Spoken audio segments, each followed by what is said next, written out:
পিঠে বানানো হচ্ছে, তেল ব্রাশ করে দিলাম। পাটিসাপটা হচ্ছে, দেখার গোড়াটা। এটা পাটিসাপটা হচ্ছে ক্ষীরের। খোয়া ক্ষীর নিয়ে এসে পাটালি দিয়ে ক্ষীরটাকে করে নিয়েছিলাম, পুর করে নিয়েছি। নিয়ে এখন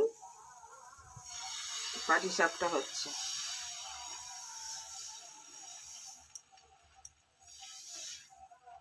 এই যে এটা ক্ষীর, খোয়া ক্ষীর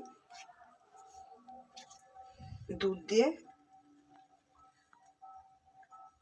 এটা পুর, খোয়া ক্ষীরের পুর। এইভাবে পাটিসাপটা। নারকেল খেলে গ্যাস হয়ে যায়, আমার অপারেশন হয়েছে তো। দেখুন বন্ধুরা,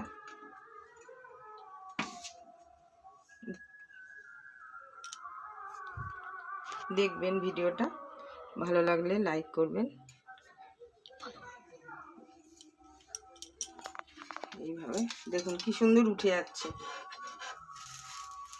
দেখুন পিঠেটা।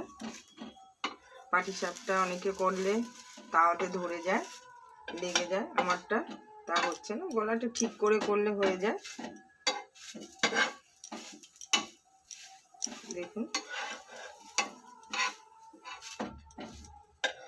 হয়ে গেল। এই দেখুন, এই আস্তে আস্তে বানাচ্ছি।